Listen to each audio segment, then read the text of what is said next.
축구에 흥분과 열정이 가득한 영국 맨체스터 에티하드 스타디움에서 역사적인 순간이 펼쳐졌습니다.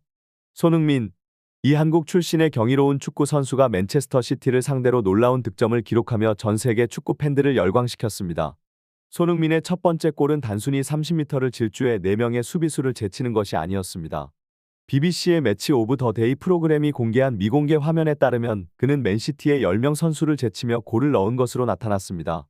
이 놀라운 장면은 많은 팬들을 충격과 감탄에 빠뜨렸습니다.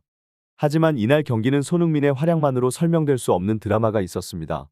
토트넘은 2023-2024 시즌 잉글랜드 프리미어리그 14라운드에서 맨체스터 시티와의 경기에서 2대3으로 뒤처지던 후반 90분 극적인 클루스프스키의 해결골로 3-3 무승부를 만들어내며 귀중한 승점 한 점을 획득했습니다.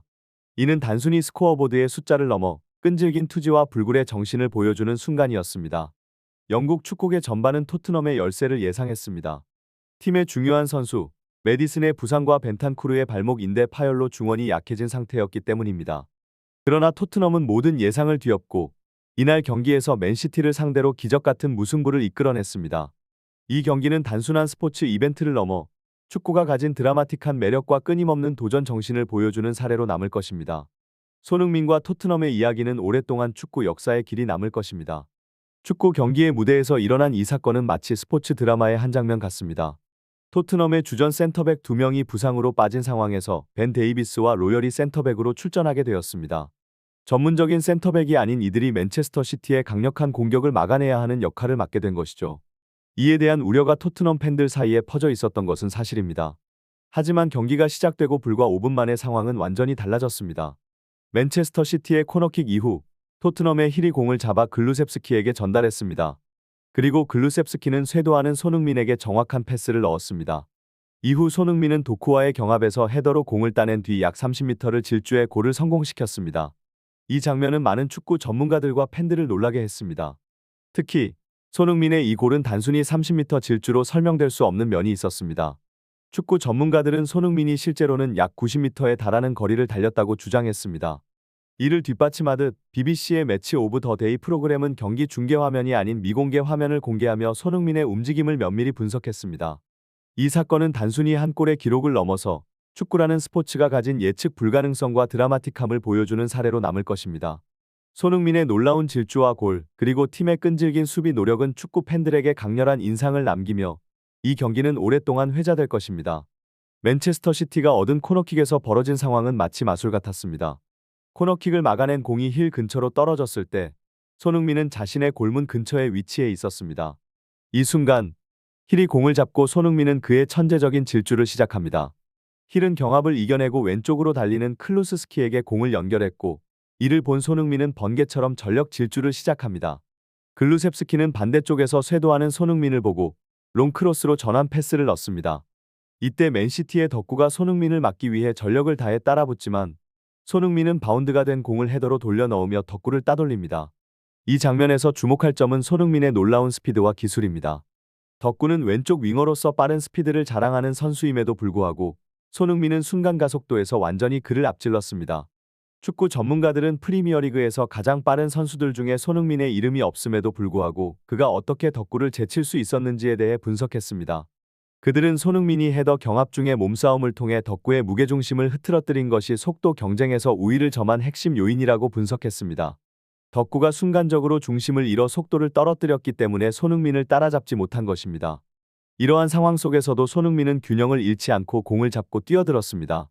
이 장면은 축구라는 스포츠가 단순히 체력과 기술의 경연장이 아니라 순발력과 전략의 놀라운 조화를 보여주는 순간이었습니다. 손흥민의 이러한 활약은 축구 팬들에게 오래도록 기억될 것입니다. 손흥민의 축구 경기에서의 활약은 단순한 운이 아닌 그의 노력과 전략의 결정체입니다. 손흥민 자신이 밝힌 것처럼 그의 놀라운 신체 밸런스와 경기 중의 빠른 판단력은 수많은 훈련과 노력의 결과입니다. 그의 선제골 장면에서도 이러한 요소들이 두드러졌습니다. 전문가들은 손흥민이 공을 몰고 들어가면서 상황을 빠르게 판단한 점을 강조합니다. 반대편에서 브레넌 존슨이 쇄도하고 있었지만 맨시티의 수비수 4명이 공간을 잘 잡고 있었습니다. 이 상황에서 손흥민은 슈팅을 결정했고 오른발로 왼쪽을 겨냥해 슛을 쏘았습니다. 골키퍼는 손흥민이 존슨에게 패스할 것으로 예상하고 있었기 때문에 그의 슛은 골키퍼의 겨드랑이 사이로 들어갔습니다. 이 골은 단순히 운이 좋았던 것이 아닙니다. 손흥민은 골키퍼의 위치와 반응을 고려하여 왼쪽을 겨냥했고, 만약 슛이 불발되어도 존슨이 쇄도하여 득점할 가능성을 염두에 두었습니다. 이러한 전략적 사고는 경기에 대한 그의 깊은 이해와 빠른 판단력을 보여줍니다. 더욱이 90도 가까이 전력 질주한 후에도 폼을 유지하며 슛을 하는 것은 결코 쉬운 일이 아닙니다. 맨시티의 다른 10명의 선수들이 손흥민을 따라잡지 못하는 장면은 이날 경기의 하이라이트로 많은 팬들의 공감을 얻었습니다. 손흥민의 이러한 활약은 축구 경기의 흥미로움과 감동을 극대화하는 순간으로 그의 기술과 전략 그리고 노력이 어우러진 결과입니다. 매치 오브 더 데이의 분석에 따르면 토트넘의 두 번째 골은 손흥민의 뛰어난 지능적 움직임 덕분에 성공적으로 이루어졌습니다. 토트넘의 감독 포스테코글루는 후반전에 전략적인 변화를 주었습니다. 그는 실을 교체하고 호이비에르를 투입해 수비를 강화했으며 로셀소를 공격형 미드필더로 더 높게 배치했습니다. 이러한 전술 변화가 맨시티의 빌드업을 방해하는 데 결정적인 역할을 했습니다. 토트넘은 즉시 압박을 가해 맨시티의 패스 미스를 유도했습니다. 이 공을 벤 데이비스가 쇄도하며 헤더로 따낸 뒤 손흥민에게 정확하게 연결했습니다. 손흥민은 이 공을 받아 러셀소에게 원터치 패스를 지체 없이 연결했습니다. 러셀소는 왼발을 잘 사용하기 때문에 손흥민은 의도적으로 오른쪽으로 뛰며 수비수를 끌고 들어가 공간을 만들어 주었습니다. 이 결과로 로셀소는 완벽한 노마크 상태에서 왼발 가마차기 슛으로 두 번째 골을 성공시켰습니다. 하지만 이러한 전략적인 성공에도 불구하고 맨시티는 비수마의 실수를 틈타 역전골을 성공시키며 3대2로 앞서 나가게 되었습니다. 이 장면은 전략적인 축구의 중요성을 강조하는 동시에 경기에서의 예측 불가능한 변화와 긴장감을 드러내는 순간이었습니다. 이러한 드라마틱한 전개는 축구 경기의 매력을 한층 더 부각시키며 팬들에게 잊을 수 없는 경기를 선사했습니다. 축구 경기의 클라이맥스, 후반 90분의 순간은 마치 영화의 마지막 장면처럼 드라마틱했습니다. 토트넘의 스킵이 중앙에서 공을 잡아 손흥민에게 연결했을 때 경기장은 숨을 죽이며 이 장면을 지켜보았습니다. 맨시티의 아칸지가 손흥민을 막지 못한 것이 결정적인 순간이었습니다. 히살리송의 침투로 인해 아칸지가 후퇴할 수밖에 없었고, 이로 인해 손흥민 앞에 공간이 열렸습니다. 손흥민은 이 틈을 놓치지 않고 브레넌 존슨에게 완벽한 패스를 넣었습니다. 존슨은 이를 받아 반대편에서 쇄도하는 클로셉스키에게 연결했고 그 결과 극장골이 탄생했습니다.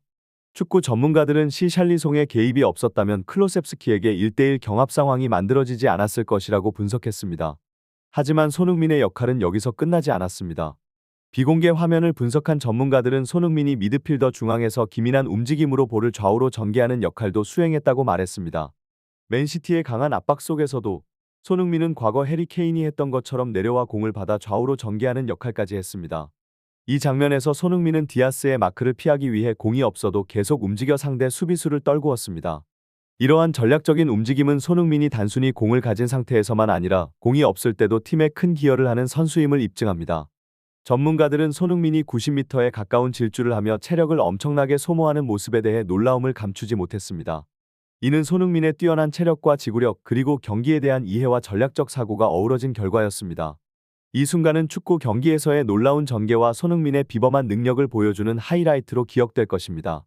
축구 경기의 열정과 팬들의 열띤 논의는 스포츠 저널리즘의 진수를 보여줍니다. 최근 토트넘의 경기 분석에 대한 팬들의 반응은 뜨거웠습니다. 맨체스터 시티 원정에서 승점 1점을 획득한 토트넘의 성과에 많은 팬들은 놀라움을 감추지 못했습니다. 특히 손흥민이 자책골을 넣었다는 비난에 대해 팬들은 다른 시각을 제시했습니다. 그들은 여러 장면 분석을 통해 손흥민이 없었다면 토트넘은 단 한 골도 넣지 못했을 것이라고 주장했습니다. 팬들은 또한 토트넘의 다음 경기에 대한 기대감을 표현했습니다. 로메로의 복귀가 팀의 방어력을 강화할 것이라는 예상과 함께 손흥민의 존재가 토트넘의 공격력을 더욱 효과적으로 만들 것이라는 믿음을 나타냈습니다. 이들은 로메로가 무실점 리그 10연승을 견인해야 한다고 말하며 팀의 후방 빌드업이 안정되면 손흥민과 같은 세계 최고의 공격수가 있기 때문에 두려울 것이 없다고 강조했습니다. 이러한 팬들의 열정적인 반응은 축구가 단순한 스포츠를 넘어 팬들의 삶에 얼마나 깊이 스며들어 있는지를 보여줍니다. 이런 분석과 논의는 축구 커뮤니티를 한층 더 풍부하게 만들며 팬들 사이의 소통과 열정을 불러일으킵니다.